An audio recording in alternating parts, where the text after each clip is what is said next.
किस टिकान रजिस्टर, इसका full form है टाइमर कंट्रोल रजिस्टर।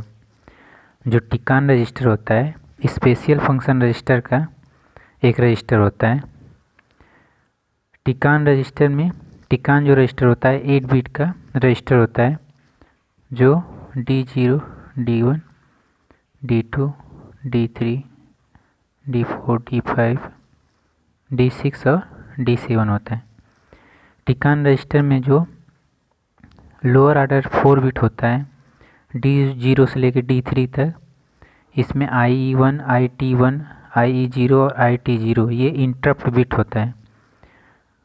और जो हायर ऑर्डर का 4 बिट होता है TR0, TF0, TR1, TF1 ये टाइमर बिट्स होता है। तो बारी बारी पहले पढ़ेंगे इसको। बिट TF1 और TF0। जो बिट TF1 और TF0 होता है ये क्या करता है, इसका TF मतलब टाइमर फ्लैग बिट 1 या टाइमर फ्लैग 0 इसका नाम है। तो टाइमर फ्लैग 1 और टाइमर फ्लैग 0 जो फ्लैग बिट्स होते हैं इनका क्या वर्क है, यह टाइमर 0 और टाइमर 1 के लिए ओवरफ्लो फ्लैग है। जब टाइमर मैक्सिमम काउंट तक पहुंचता है, अर्थात जब टाइमर ओवरफ्लो हो जाता है, तब टाइमर फ्लो 1 बराबर 1 यानी टाइमर 1 के लिए जो टाइमर फ्लो 1 है वो हाई हो जाता है। जब टाइमर फ्लो 0 जब 1 हो जाता है, जब टाइमर जो 0 होता है जब वो ओवरफ्लो हो जाता है, तब जो फ्लैग बिट है TF0 वो सेट हो जाती है। हम जानते हैं कि 8051 में 2 टाइमर होता है, एक होता है टाइमर 0 और एक होता है टाइमर 1। टाइमर 0 होता है 8 बिट का होता है, टाइमर 1 भी 8 बिट का होता है। कुल मिला के 16 बिट का टाइमर होता है। अगर इसको हेक्साडेसिमल में लिखा जाए तो 4 डिजिट में लिखा जाएगा। तो जैसे टाइमर अगर काउंटिंग करना स्टार्ट कर रहा है 000 से लेके FFFF तक, ठीक है। तो जब टाइमर स्टार्ट होता है 0 से और जब FFF तक आता है, तो उस समय जब F के बाद 0 पे जाता है तो इस समय क्या होता है, ये ओवरफ्लो हो जाता है। तो इस कंडीशन में क्या होता है, जब 0 से FF और उसी तरह टाइमर 0 से FF तक पहुंचता है और FF के बाद जब 0 पहुंचता है 00, तो ये इसकी अवस्था क्या होती है, ओवरफ्लो अवस्था होती है। तो इस समय जब टाइमर 0 ओवरफ्लो हो जाता है तो जो बिट TF0 है ये सेट हो जाती है यानी हाई हो जाएगी। उसी तरह टाइमर 1 जब ओवरफ्लो होगा तो जो TF1 है ये बिट सेट हो जाती है, अन्यथा ये रीसेट होती है। इसमें पढ़ेंगे टाइमर कंट्रोल रजिस्टर टिकान का, जो अभी इसके पहले पढ़े हैं TF1 और TF0 का कैसे वर्क करता है। अब पढ़ेंगे TR1 और TR0 जो बिट होती है उसका क्या वो काम है। टाइमर कंट्रोल रजिस्टर में जो TR1 और TR0 होता है दोनों टाइमर रन कंट्रोल बिट्स हैं। इनका क्या नाम है, timer run control bits.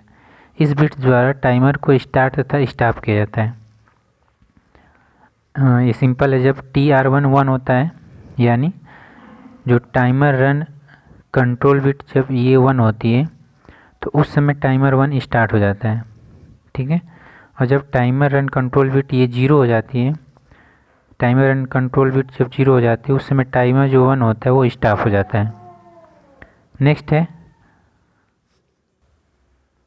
Next इसमें जो है timer run control bit 0।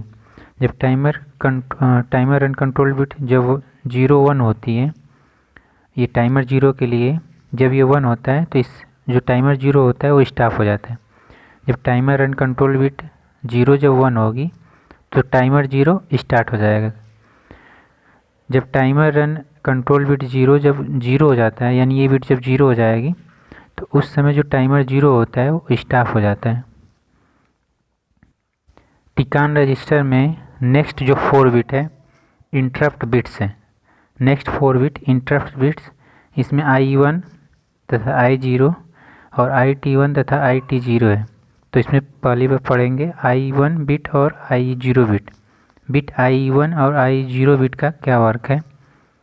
टिकान register, इसमें यह इंटरप्ट 1 तथा इंटरप्ट 0 ये लॉजिक लो सिग्नल होता है। लॉजिक लो सिग्नल है। लॉजिक लो सिग्नल क्या होता है पहले देख लेंगे। जो लॉजिक लो सिग्नल होता है, जैसे मान लें RD रीड सिग्नल अगर लॉजिक लो सिग्नल है, सॉरी एक्टिव लो सिग्नल बोलते हैं इसको, एक्टिव लो सिग्नल। तो ये जो सिग्नल होते हैं तभी वर्क करते हैं जब इन पे 0 सिग्नल दिया जाता है। एक होता है अगर रीड सिग्नल, अगर इस पर कोई कम्प्लीमेंट या बार नहीं लगा है तो ये एक्टिव हाई सिग्नल होता है। और एक्टिव हाई सिग्नल तभी वर्क करते हैं जब इस पर 1 सिग्नल दिया जाता है। तो जो INTR इंटरप्ट, ये जो इंटरप्ट सिग्नल है INT1 तथा INT0 ये दोनों क्या हैं, एक्टिव लो सिग्नल है।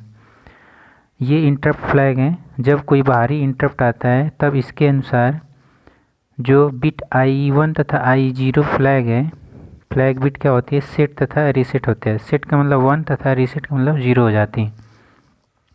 एग्जाम्पल के रूप में जब interrupt active low signal interrupt 0 interrupt आता है टाइमर को, जब INT0 यानी active low interrupt 0 signal timer को आता है तब जो IE0 बिट होती है वो सेट हो जाती है।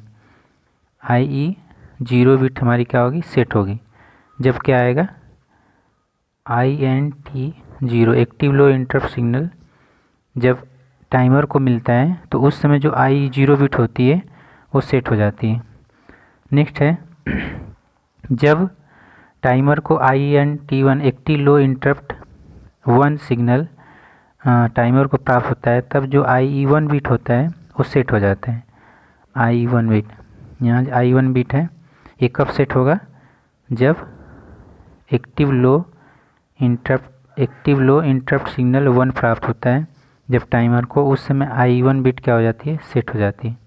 और I0 बिट कब सेट होगी, जब टाइमर को INT interrupt bit active low interrupt bit 0 प्राप्त होती है टाइमर को, उस समय I0 बिट क्या होती है, सेट हो जाती है। नेक्स्ट है अभी IE1 तथा I0 बिट पढ़े हैं। इसके बाद इंटरप्ट बिट्स में जो IT1 है तथा IT0 इसका क्या वर्क है। टिकान रजिस्टर में IT1 तथा IT0 क्या है, तो यह बिट्स यह डिसाइड करता है कि इंटरप्ट 1 तथा इंटरप्ट 0 जो एक्टिव लो सिग्नल है ये किस प्रकार की ट्रिगरिंग है। ट्रिगरिंग 2 तरह की होती है। एक होता है लेवल ट्रिगर, जब पल्स क्या हो उसमें 2 स्टेज हो, हाई स्टेज, सॉरी ये लो स्टेज है और ये हाई स्टेज, तो इसको लेवल ट्रिगर बोलते हैं। लेवल ट्रिगर जब पल्स ऐसा हो जो इसमें PGT हो, पॉजिटिव गोइंग ट्रिगर, और NGT निगेटिव गोइंग ट्रिगर हो, जब पल्स 0 से 1 जाए या 1 से 0 जाए, इसे एज ट्रिगर बोलते हैं। एज ट्रिगर, ठीक है। तो एक होता है लेवल ट्रिगर, एक होता है एज ट्रिगर। तो यह बिट यह डिसाइड करता है कि इंटरप्ट 1 तथा इंटरप्ट 0 जो कि एक्टिव लो सिग्नल है किस प्रकार की ट्रिगरिंग है। जो टाइमर को इंटरप्ट एक्टिव लो इंटरप्ट 1 तथा एक्टिव लो इंटरप्ट 0 सिग्नल दिया जाता है तो वो 2 तरह के सिग्नल हो सकते हैं, या तो लेवल ट्रिगर हो सकते हैं या तो एज ट्रिगर हो सकते हैं। ट्रिगरिंग 2 प्रकार की होती है, लेवल ट्रिगरिंग तथा एज ट्रिगरिंग।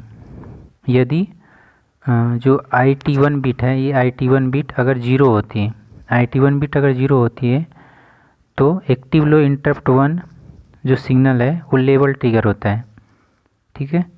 अगर उसी तरह IT1 बिट हमारी क्या है, हाई होती है, सॉरी यहाँ हाई होगा, अगर IT1 बिट हाई होती है तो हमारा क्या होगा, जो इंटरप्ट बिट 1 है वो एज ट्रिगर होगा। सेम उसी तरह अगर IT0 बिट अगर 0 होती है, यहाँ पे IT0 बिट अगर 0 होती है तो जो interrupt active low interrupt signal 0 जो होता है वो लेवल ट्रिगर होगा। अगर उसी तरह IT0 अगर 1 होती है तो जो एक्टिव लो इंटरप्ट 0 सिग्नल होता है वो एज ट्रिगर होगा।